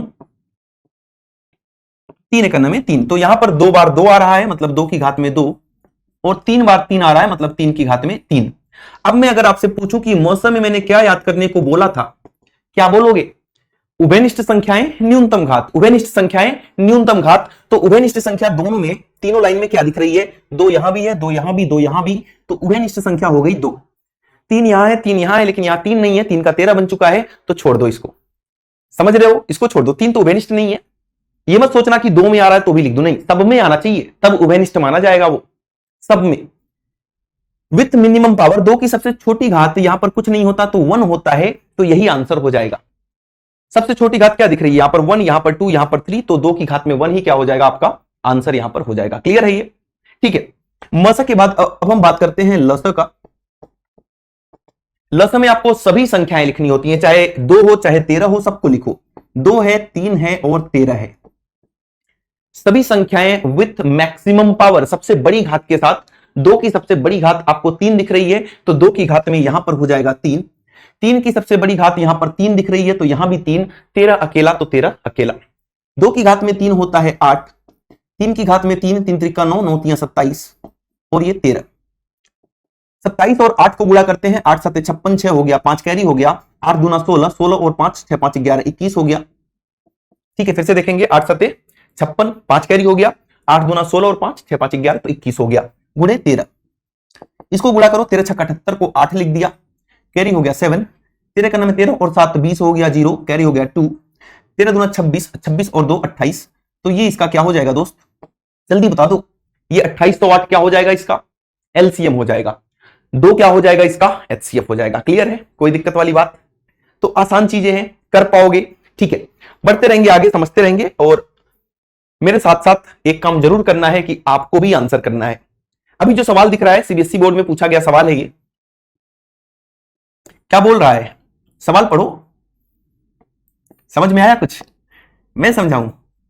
चलो मैं समझाता हूं। बोल रहा है कि सबसे छोटी भाज्य संख्या बताओ और सबसे छोटी अभाज्य संख्या बताओ, ऐसा ही बोल रहा है कुछ। निम्नतम भाज्य संख्या तथा निम्नतम अभाज्य संख्या, मतलब सबसे छोटी भाज्य संख्या जो है वो क्या है? निम्नतम लिख लेना यहां पर। सबसे छोटी भाज्य संख्या, तो आप बोलोगे सर 4 है, बताया था ना आज स्टार्टिंग में। और सबसे छोटी अभाज्य संख्या क्या हो जाएगी? तो ये 2 हो जाएगी। अब इन दोनों का मौसा पूछ रहा है, किसका किसका मौसा पूछ रहा है? 2 और 4 का। तो ये जानने के लिए हमें इनका गुणनखंड करना पड़ेगा। अब 2 का तो गुणनखंड होता नहीं, 2 का क्या कर पाओगे? कुछ नहीं कर पाओगे, 2 तो भाई 2 है। 4 को क्या लिखोगे सर? 2 दूना 4, मतलब 2 की घात में 2। मौसम मैंने क्या सिखाया? उभयनिष्ठ संख्याएं। अब यहां भी 2 यहां भी 2, तो ये उभयनिष्ठ हो जाएगा 2 विथ मिनिमम पावर, सबसे छोटी घात के साथ। यहां पर घात 1 है, यहां पर घात 2 है, मतलब 2 की घात में 1, जिसको हम 2 बोलते हैं। तो 2 और 4 का जो महत्तम समापवर्तक हो जाएगा वो कितना हो जाएगा? जल्दी बता दो। 2 हो जाएगा। क्लियर है ये? कोई दिक्कत? बढ़े आगे। ठीक है, अब बात करते हैं क्वेश्चन नंबर 3, जो देखने में काफी दमदार लग रहा है, मजा आ जाता है इस प्रकार का क्वेश्चन जब एग्जाम में देखने को मिल जाता है। ये क्वेश्चन हर एक बोर्ड में आ चुका है, हर एक बोर्ड में, यूपी बिहार सीबीएसई सब में आ चुका है, और बहुत ही आसान होता है। जो अभी तक किए हो सबसे आसान यही क्वेश्चन है। यहां पर 2 संख्याएं हैं, एक्स और वाई। समझना, 2 संख्याएं हैं एक्स और वाई। इन दोनों संख्याओं का गुणनखंड दिया है, इसका गुणनखंड है पी स्क्वायर क्यू क्यूब। अभी तक गुणनखंड निकालना पड़ रहा था, यहां देखो आसान बना दिया, पहले से गुणनखंड दिया है। अब क्या हुआ? एबीसीडी लिखा है तो कोई दिक्कत नहीं, नंबर से आसान होता है ये। अभी देखना कैसे। y का गुणनखंड क्या है? P cube Q. तो दोनों संख्याओं x और y का गुणनखंड आपको पहले से दिया है, आपको क्या निकालना है? लस और मस। आइए लस और मस निकालते हैं। सबसे पहले इसका मस निकालेंगे, x और y का, उसके बाद हम इसका लस निकालेंगे। अब मस निकालने का नियम क्या बताया मैंने? उभयनिष्ठ संख्याएं। उभयनिष्ठ क्या दिख रहा है सर? दोनों में p आ रहा है तो p उभयनिष्ठ हो गया, दोनों में q आ रहा है तो q उभयनिष्ठ हो गया। मतलब उभयनिष्ठ संख्याएं विथ मिनिमम पावर। मौसम में मिनिमम पावर, सबसे छोटी घात। मौसम में मौसे मिनिमम, मिनिमम का मतलब छोटा। तो ठीक है, सबसे छोटा p का तो 2 है, यहां पर 2, यहां पर 3, तो p की घात में छोटी घात 2 आ जाएगी। q की घात में यहां 3 है, यहां 1 है, मतलब 1 अकेला, तो q अकेला ही रहेगा। ये क्या हो गया, मौसा हो गया। लसा बताओ मुझे सर, सभी संख्याएं, मतलब p को भी लिख दो, q को भी लिख दो। मौसा में क्या बताया, सभी संख्याएं विथ मैक्सिमम पावर, सबसे बड़ी घात के साथ। p भी लिख दिया, q भी लिख दिया। अब मुझे बता दो सबसे बड़ी घात p की क्या है, सबसे बड़ी घात q की क्या है। तो p की भी बड़ी घात 3 हो जाएगी, q की भी बड़ी घात 3 हो जाएगी, तो ये इसका लसा हो जाता है। आया ना, मजा आया। अब आपसे बोल रहा है क्या लसा मसा का गुणज है। अभी थोड़ी देर पहले ये बात हम याद भी किए थे कि लसा जो होता है मसा का हमेशा गुणज होता है। अब अगर मसा ने लसा को काट पीट के बराबर कर दिया, मतलब पूरा पूरा विभाजित कर दिया, तो लसा मसा का गुणनफल गुणज हो जाएगा। आइए चेक करते हैं इसको, है ना, तब मजा आएगा। ये रहा आपका लसा, हम लसा बटे मसा करते हैं। अगर ये पूरा पूरा कट गया तब तो गुणज है, और पूरा पूरा नहीं कटा तब गुणज नहीं होगा। तो आओ इसको हम काट पीट के देखते हैं। ये हो गया लसा, इसके नीचे लिख दिया मौसा, P square Q. P square से 2 बार था, यहां 3 बार, 1 बार कट गया, यहां 1 बार, यहां 3 बार, 2 बार हो गया, तो यहां 1 बार पी बचा, क्योंकि देखो 2 बार से 3 बार काटोगे तो 1 बार बच जाएगा, 1 बार से 3 बार को काटोगे तो 2 बार क्यू बच जाएगा। पूरी तरह से विभाजित हो गया, पूरी तरह से। और जब पूरी तरह से विभाजित हो गया, मतलब मसा जो है वो लसा को विभाजित करता है, या इसका उल्टा बोल सकते हो कि लसा जो है वो मसा का गुणज होता है। तो इस बात को हमने स्पष्ट कर दिया, और आंसर में लिख देंगे हां। क्या लिखेंगे आंसर में, आंसर में लिखेंगे हां, लसा मसा का गुणज है। लसा मसा का गुणज है। तो बस इतनी सी बात है ना। हाँ, क्लियर क्लियर क्लियर, कोई दिक्कत नहीं है, आगे बढ़े। अभी आपने ये सीखा कि लसा कैसे निकालना है, मसा कैसे निकालना है। आसान से आसान और खतरनाक से खतरनाक सवाल देखा आपने। खतरनाक तो कुछ था ही नहीं, इसमें खतरनाक सवाल पूछता ही नहीं है। अब हम देखेंगे कि अगर 2 संख्याएं हैं, केवल और केवल 2 धनात्मक पूर्णांक हैं, याद रखना ये किसके लिए करवा रहा हूं मैं, केवल 2 धनात्मक पूर्णांकों के लिए, ए और बी है। अगर 2 धनात्मक पूर्णांक है तो उनके लसा और मौसा के बीच में संबंध होता है। आपको बस ये वाला संबंध याद रखना है, नीचे के संबंध याद नहीं रखने, है ना। कुछ बच्चे बोलते हैं कि सर मौसा का फॉर्मूला ये वाला नहीं पढ़ाया, लसा का ये वाला नहीं पढ़ाया, उनके लिए लेकर आया हूं। आपको बस ये याद रखना है कि मौसा गुणे लसा बराबर दोनों संख्याओं का गुणनफल। अगर दोनों संख्याओं को गुणा कर दो और उन्हीं के लसा और मौसा को आपस में गुणा कर दो, तो ये हमेशा आपस में बराबर होते हैं। क्लियर है, दोनों संख्याओं को गुणा कर दो, मौसा और लसा को आपस में गुणा कर दो, तो ये हमेशा आपस में बराबर होंगे, हमेशा। ये हम सिद्ध भी करेंगे अभी थोड़ी देर पहले। अब बात आती है कि सर आपने इन दोनों को मना क्यों कर दिया याद करने से। तो देखो, इतनी सारी चीजें नहीं याद करनी, ये दोनों यहीं से बनाए गए हैं। अगर मौसा निकालना होगा तो लसा इधर गुणा हो रहा है, इधर जाके भाग हो जाएगा। देखो, मौसा निकालना हो तो ये लसा इधर से इधर आ जाएगा और भाग हो जाएगा। इसी प्रकार से अगर लसा निकालना हो तो मौसा आके भाग हो जाएगा। तो ये सब छोड़ो, ये सब अभी दिखाऊंगा कैसे निकालना है। बस ये 2 बातें याद रखोगे कि अगर 2 संख्याओं का आपस में लसा और मौसा के बीच में संबंध पूछा जाता है, तो एक तरफ दोनों संख्याओं का गुणनफल आएगा, एक तरफ उन्हीं दोनों संख्याओं का मौसा और लसा आएगा। बात खत्म। 2 संख्याओं का गुणनफल बराबर मौसा गुणे लसा, 2 संख्याओं का गुणनफल बराबर मौसा गुणे लसा, याद रहेगा, पक्की बात है। ठीक है, आगे। सर 2 संख्याओं के बाद ये 3 संख्याओं का भी मामला बता दो। एग्जाम में तो नहीं आता, लेकिन जानना जरूरी है। 3 धनात्मक पूर्णांकों का मतलब ए, बी और सी आ गए, इनका मस लस इनके बीच में क्या संबंध है, तो याद रखना है बस। अगर मस पूछ रहा है, एक का याद रखो, दूसरा अपने आप याद हो जाएगा। अगर मस पूछ रहा है तीनों संख्याओं का, 3 संख्याओं की बात हो रही है, और नहीं याद हो तो इसको छोड़ भी सकते हो, लेकिन ट्राई करना याद हो जाए। ठीक है, अगर 3 संख्याओं का मस पूछ रहा है तो क्या करना है, नीचे तो लस आएगा 2-2 करके। 3 संख्याएं हैं, कौन कौन सी, ए है, बी है, सी है। तो नीचे तो अगर मौसा पूछेगा तो नीचे लस आएगा 3 बार, 2-2 करके, मतलब एक बार ए और बी का लस, ए से बी पर ए और बी का एक बार, उसके बाद बी और सी का, और फिर सी और ए का। तो तीनों का जब मौसा पूछेगा तो 2-2 का लस करके नीचे कर देंगे, और ऊपर क्या आ जाएगा, तीनों संख्याओं का गुणनफल, मतलब ये ए गुणे बी गुणे सी, और तीनों संख्याओं का लस एक साथ। तो याद रखेंगे, कैसे याद रखेंगे कि सर अगर 3 संख्याओं का मौसा पूछ लिया तो ऊपर जो लिखेंगे वो तीनों संख्याओं का गुणनफल लिख देंगे, और क्योंकि मौसा पूछा है ऊपर तीन संख्याओं का लसा लिख देंगे। देखो अगर मसा पूछा है तो तीनों संख्याओं का गुणनफल लिख देंगे, और मसा पूछा है तो ऊपर लसा कर देंगे तीनों संख्याओं का। अब नीचे की कहानी क्या बताया कि भाई अगर मसा पूछेगा तो नीचे लसा, मतलब मसा में इधर मसा आएगा ही नहीं, लघुत्तम लघुत्तम ही आएगा। अगर महत्तम पूछ रहा है तो इधर सब लघुत्तम, ऊपर तीनों का, नीचे दो दो का, और ऊपर एक एक्स्ट्रा चीज आ रही है तीनों संख्याओं का गुणनफल। कर पाओगे अब? पक्की बात है? हाँ। ऐसे ही लसा में देखो, लसा पूछेगा तो मसा मसा कर देना है, लघुत्तम समापवर्तक तीन संख्याओं का, पहले तीनों संख्याओं का गुणनफल कर देना है, फिर तीनों संख्याओं का मसा ले लेना है, और नीचे दो दो संख्याओं का मसा ले लेना है, बात खत्म। तो याद हो जाए तो अच्छी बात है, इसको छोड़ सकते हो इस वाले को, ठीक है, आपकी मर्जी है ये। ठीक है, बढ़ेंगे अपने नेक्स्ट एग्जाम्पल पर, और ये दमदार एग्जाम्पल है 100%। पिछली बार जब मैं यूपी बोर्ड को पढ़ा रहा था, ठीक है, कुछ बच्चे देखे भी होंगे जो पुराने स्टूडेंट है मेरे, जो 10th क्लास में मुझसे पढ़े हैं, मैंने एक बार नहीं कम से कम 20 से 25 बार बोला हूंगा कि ये वाला सवाल 100% आएगा, 100% आएगा, और ये भी बोला था कि यूपी बोर्ड ही नहीं सभी बोर्ड में आएगा, सभी बोर्ड में आएगा, और ये सवाल देखने को मिला था। और ऐसा नहीं है कि मैं बहुत बड़ी भविष्यवाणी कर दिया, हर एक टीचर को पता होता है और बच्चों को भी पता होता है कि ये सवाल तो आता ही आता है। तो इसलिए आपको बता रहा हूं कि आप लोग अभी 10th में नए नए आए हैं, तो आपको भी ये बात पता होनी चाहिए कि ये जो है ये बोर्ड का फेवरेट सवाल है, हो ही नहीं सकता कि ये सवाल आपके एग्जाम में ना आए। आइए एक बार इसको देखते हैं क्या दिया है।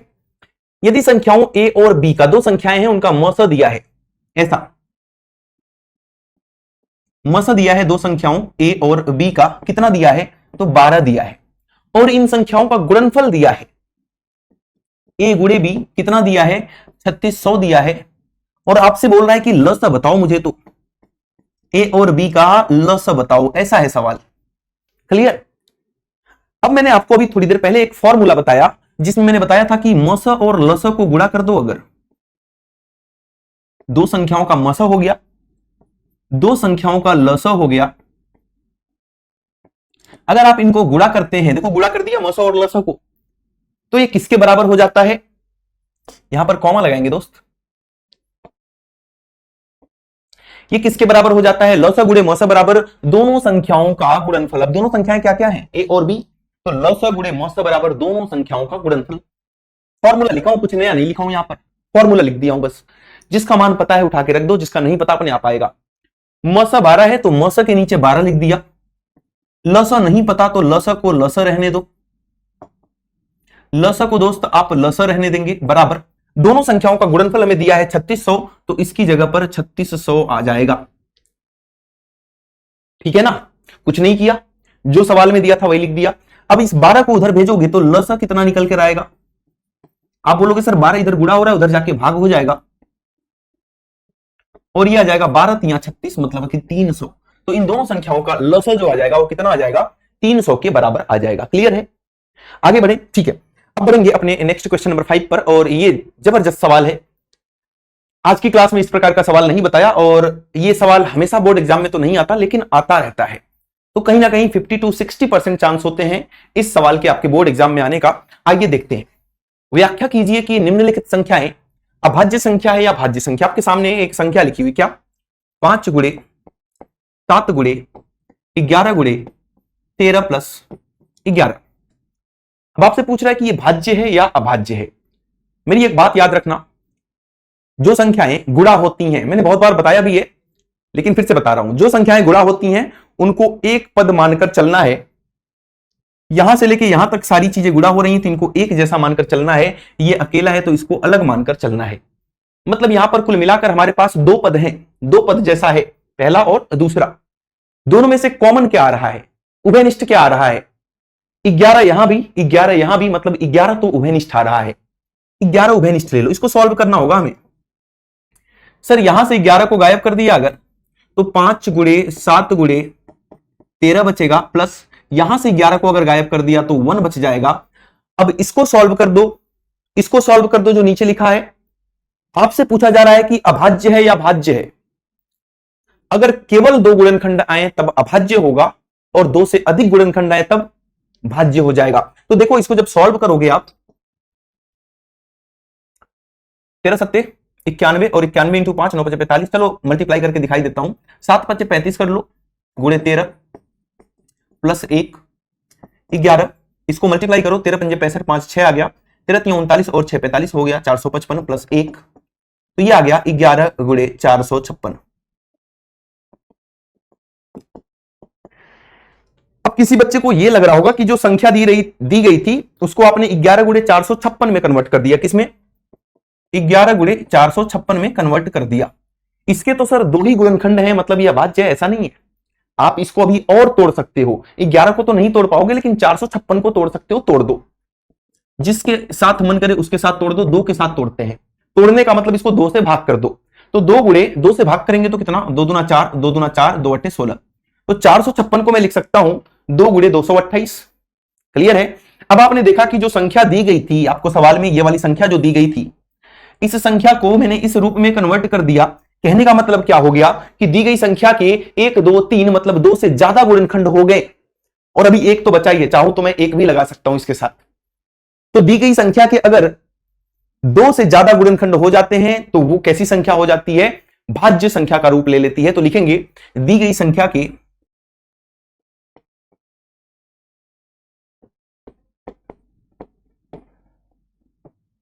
2 से अधिक गुणनखंड हैं, 2 से अधिक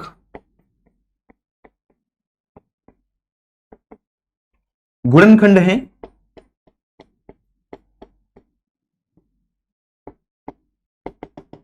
अतः यह एक भाज्य संख्या है। अरे हाँ या ना? कुछ तो बोलो, मुंह तो खोलो।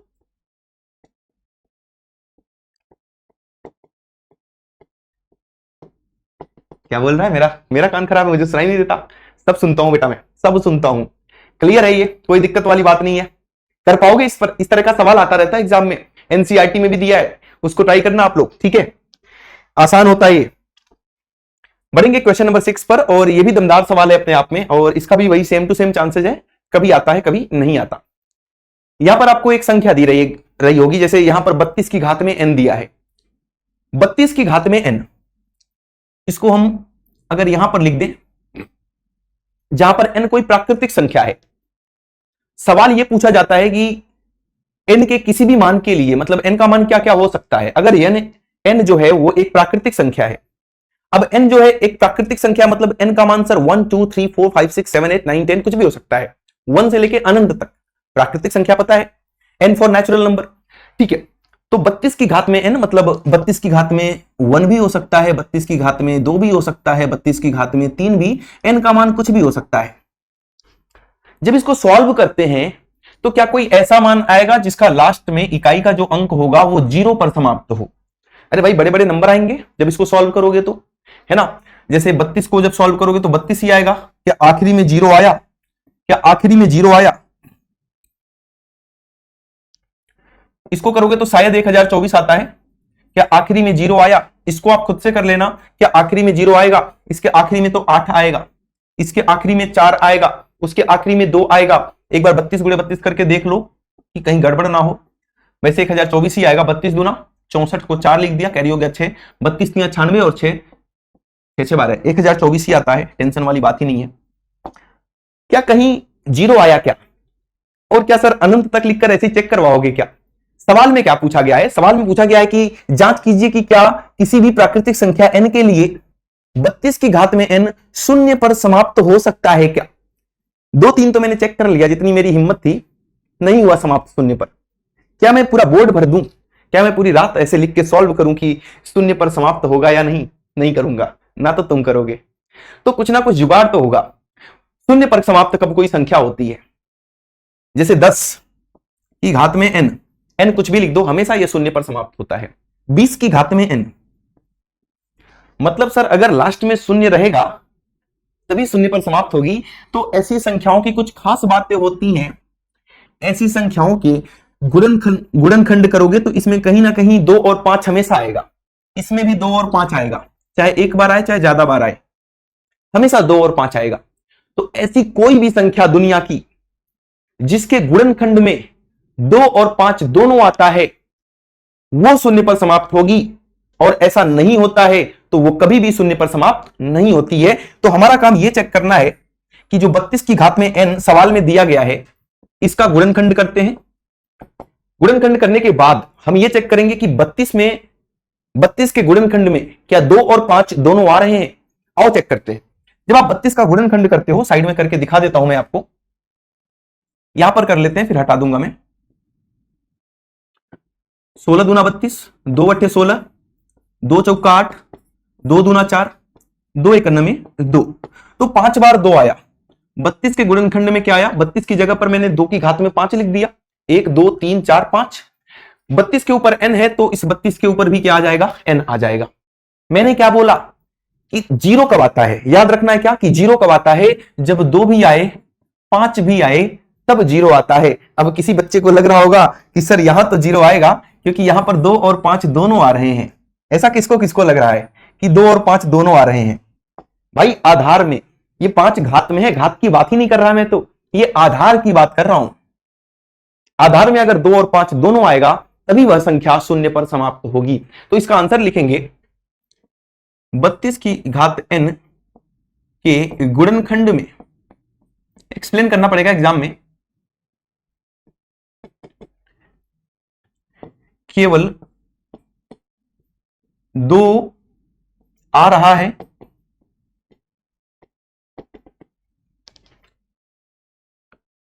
शून्य पर समाप्त होने के लिए, शून्य पर समाप्त होने के लिए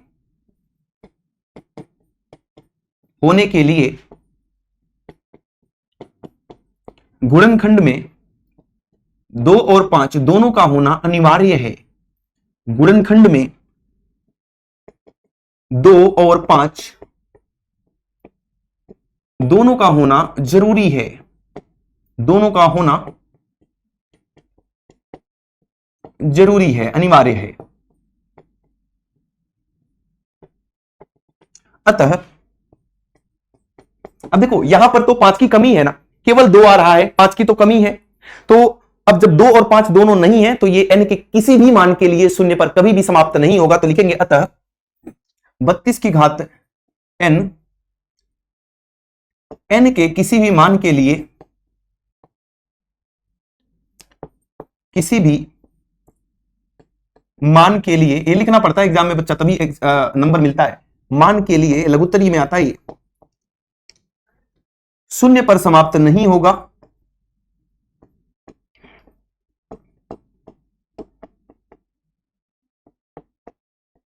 नहीं होगा क्योंकि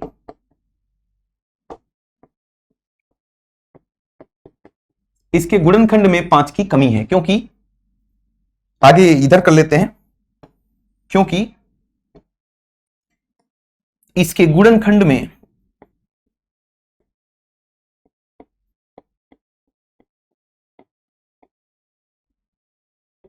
5 की कमी है।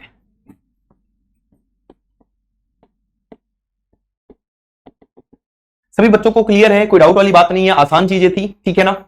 एक बार इसका स्क्रीनशॉट लेंगे और बढ़ेंगे आगे। यहां पर सत्यापन करना है 404 और 96 का, आपको लसा भी निकालना है, मसा भी निकालना है, और यहां पर रखकर सत्यापन कर दो कि हाँ या ना, सही है कि गलत है। आ जाओ फटाफट से। 404 और 96, मजा आएगा इस सवाल में। 404 बोर्ड में आया हुआ क्वेश्चन है, यूपी एंड सीबीएसई दोनों बोर्ड में सेम सवाल, एनसीईआरटी में भी दिया है ये। 2 से काटेंगे तो 202, फिर से 2 से काटेंगे तो 101, और 101 किसी से नहीं कटता, एक बार कटेगा, ठीक है। 96 2 से काटेंगे तो 2 चौका 8, 2 अट्ठे 16, इसको 2 से काटेंगे तो 24 दूना 48, 2 से उड़ाएंगे तो 12 दूना 24, 2 से उड़ाएंगे तो 2 छक्का 12, 2 से उड़ाएंगे तो 2 तीन 6, और 3 से उड़ाएंगे तो अकेला, ठीक है, कर लोगे? हाँ। 1024 और 404, 404 को मैं क्या लिखूंगा सर? 2 आ रहा है 2 बार, देखो 1 और 2, और 101 आ रहा है अकेला। ऐसे ही 96 को मैं लिखूंगा 2 आ रहा है 5 बार, और 3 आ रहा है देखो अकेला, तो 3 को लिख दिया अकेला। निकालना है हमें मस और लस, मस निकालना है और लस निकालना है, ठीक है। इसका सत्यापन तुम करोगे, मैं नहीं करने वाला। मैं मस लस निकाल दूंगा, बता दूंगा कि सत्यापन कैसे करना है, और मुझे कमेंट बॉक्स में बताना कि सर क्वेश्चन 7 वेरीफाइड, वेरीफाइड का मतलब सत्यापित। हाँ, मस में मैंने बताया था आपको कि उभयनिष्ठ संख्या, अब दोनों में उभयनिष्ठ तो केवल और केवल 2 दिख रहा है। उभयनिष्ठ संख्या विथ मिनिमम पावर, सबसे छोटी घात के साथ। छोटी घात 2 और 5 में क्या है? 2 है, तो 2 की घात में 2 4 हो जाएगा।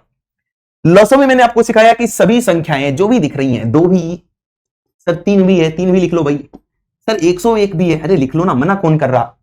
सभी संख्याएं विथ मैक्सिमम पावर, सबसे बड़ी घात के साथ। 2 की सबसे बड़ी घात 5 है, 3 अकेला है, 101 अकेला है। 2 की घात में 5 होता है 32, है ना, देखो ना, 2 की घात में 5 ही तो है, 32 3 96, ठीक है। 2 दूना 4 दूना 8 दूना 16 दूना 32, 2 दूना 4 दूना 8 दूना 16 दूना 32 आता है ना ये, ठीक है, चकाचक।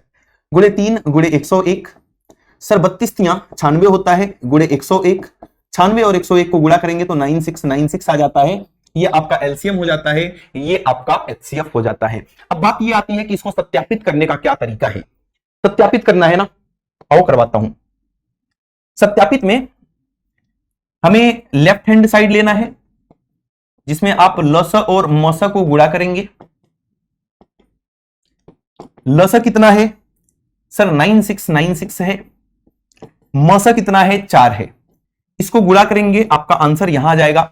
लेफ्ट हैंड साइड आपका निकल चुका है, अब आप राइट हैंड साइड ले लेंगे। राइट हैंड साइड में क्या दिया है, दोनों दी गई संख्याओं का गुणनफल। तो दोनों संख्याएं 404 और 96 हैं, इन दोनों संख्याओं का गुणनफल कर दो 404 और 96 का, इसका आंसर यहां आ जाएगा। अब आपने लस गुणे मस भी कर लिया, दोनों संख्याओं का गुणनफल भी कर लिया, अगर दोनों बराबर हैं तो ये सत्यापित हो जाएगा। जो कौन करेगा, मैं तो नहीं करने वाला, आप करोगे, है ना, ठीक है, बहुत ही बढ़िया। एग्जाम्पल नंबर 7 देख लिया। एग्जाम्पल नंबर 8 इंपॉर्टेंट क्वेश्चन है ये। अभी इस तरह का एक सवाल हमने देखा था, ये वाला मैं कराऊंगा, और एक क्वेश्चन और आएगा, 2 क्वेश्चन और आएगा जो आपको करना है। आइए देखते हैं। यदि लघुत्तम समापवर्तक 77 और 99 का 693 है तो मस ज्ञात कीजिए। अब 2 संख्याएं हैं 77 और 93, जिनका लघुत्तम समापवर्तक दिया है, लसो दिया है कितना, 693। हमें फॉर्मूला पता है कि दोनों संख्याओं का गुणनफल बराबर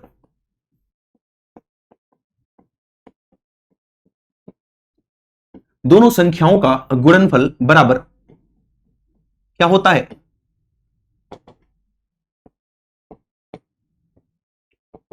लस गुणे मस। अब देखो दोनों संख्याएं क्या है, 77 और 99, जो कोष्टक में लिखा रहता है वही संख्याएं हैं, कंफ्यूज नहीं होना है। 77 और 99, लस कितना दिया है तो 693, मस आपसे पूछ रहा है तो मस को मस लिख दिया। ये 693 इधर आएगा, इसको भाग करेगा 77 गुणे 99 बटे में 693, इसका काटा पीटी बचा दो अपने आप, मस निकल कर आ जाएगा। लस तो दिया ही है, मस निकल कर आ जाएगा। आओ काटते हैं, मजा आएगा। 11 से काट दिया तो 11 77 हो जाएगा, 11 छक्का 66 हो गया, और 3 बचा, 11 तिया 33, 7 9 63, 9 से 99 काट दिया 11 बार, मतलब इसका मस कितना निकल कर आ चुका है, 11। ठीक है, क्लियर है। अब बढ़ेंगे अपने एग्जाम्पल नंबर 8 पर, और एग्जाम्पल नंबर 9 दिया है। दोनों संख्याओं का मस 11 है तथा उनका लस 693 है। एक संख्या 77 है तो दूसरी संख्या क्या होगी। आसान क्वेश्चन है, इसको आप खुद से करेंगे और इसका आंसर कमेंट बॉक्स में करेंगे। नेक्स्ट क्वेश्चन 92 और 510 का लस ज्ञात कीजिए। लस का उपयोग करते इनका मस भी ज्ञात कीजिए। मतलब करना क्या है मैं बताऊंगा, हिंट मैं दूंगा, करना आपको है 92 और 510 का सबसे पहले आपको क्या करना है, लस ज्ञात कर लेना है। जो नियम बताया मैंने अभाज्य संख्याओं का गुणनखंड विधि, वैसे लस ज्ञात कर लिया, दोनों संख्याएं पता है, फिर आपको वही फॉर्मूला लगाना है कि दोनों संख्याओं का गुणनफल बराबर लस आपने निकाला है गुणे मस, वहां से इसका भी आंसर करेंगे कमेंट बॉक्स में। ठीक है, और एक आखिरी सवाल है आपके लिए। आखिरी सवाल देने से पहले एक बार हम डिस्कस कर लेते हैं कि आज की क्लास में आपने क्या क्या सीखा है। सबसे पहले जो अपना मेन टॉपिक था अंकगणित की आधारभूत प्रमेय, इसी के बारे में हम बात कर रहे थे।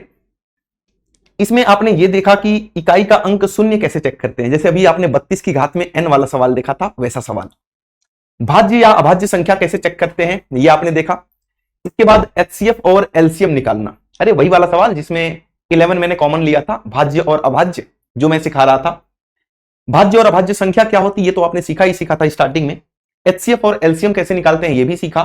दो संख्याओं के लिए एचसीएफ और एलसीएम में संबंध क्या होता है वो तो सीखा, उसके ऊपर सवाल भी आपने किया। आपने फॉर्मूला भी याद किया कि तीन संख्याओं के एचसीएफ और एलसीएम में क्या संबंध होता है। उस पर सवाल इसलिए नहीं कराया मैंने क्योंकि आज तक एग्जाम में आया नहीं है, ना तो कोई चांस है। क्लियर है, ये सारी बातें तो आपने सीखा, लेकिन मैं भी जानना चाहता हूं कि आपने क्या कितना सीखा। इसके लिए ये सवाल भी है जिसका आंसर ए, बी, सी या डी जो भी ऑप्शन आपको करेक्ट लग रहा हो उसको कमेंट बॉक्स में मेंशन करेंगे, जिससे कि मुझे ये आइडिया लग पाएगा कि आज की क्लास से क्या आउटपुट मिला, मुझे कितना आप लोगों ने सीखा। यहां पर आपको HCF गिवन है, LCM गिवन है 45 इंटू ए का मान ज्ञात करना है। कोई हिंट नहीं देने वाला मैं, क्योंकि ऑलरेडी बहुत सारे सवाल इस पर बेस्ड मैंने करा दिया। तो आई होप कि मजा आया होगा। और पार्ट 2 जो होगा जिसमें अपरिमेय संख्याओं का पुनर्भ्रमण है वो क्लास एप्लीकेशन पर होगी। ये पार्ट 1 था जो यूट्यूब पर चल रही है अभी। पार्ट 2 के लिए आप करियर विल एप्लीकेशन को डाउनलोड करेंगे, वहां पर क्लास 9th और 10th के बैच यूपी बोर्ड के लिए अलग से हैं। अगर आप सीबीएसई बोर्ड के हैं तो उनके भी बैचेज अलग से हैं, तो आप उस बैच को एनरोल करेंगे और वहां पर हम लोग स्टार्टिंग से तो करेंगे ही करेंगे, इसका पार्ट 2 भी वहीं पर देखेंगे। तो आज के लिए दोस्त इतना ही था। आई होप कि आप लोग 10th क्लास में जबरदस्त तरीके से मेहनत करेंगे और अपने माइंड में जो एक स्कोर सेट किया है कि हमें 95 प्लस लेकर ही आना है सर, इससे नीचे तो बात ही नहीं बनेगी, वो जरूर लेकर आएंगे। तो उसके लिए अभी से जी जान लगा देनी है। लास्ट समय का आपको वेट नहीं करना है कि आखिरी समय में करेंगे, अभी से बिल्कुल लग जाओ, पूरी मेहनत के साथ लग जाओ।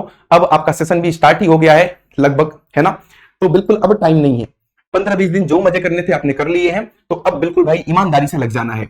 ज्यादा बातें ना करते हुए आज के लिए इतना ही था। दमदार तरीके से मैथ्स की बेहतरीन प्रैक्टिस करते रहिए। फिर मिलेंगे अगली क्लास में किसी दमदार टॉपिक के साथ, इसी के पार्ट 2 के साथ। तब तक के लिए थैंक यू सो मच।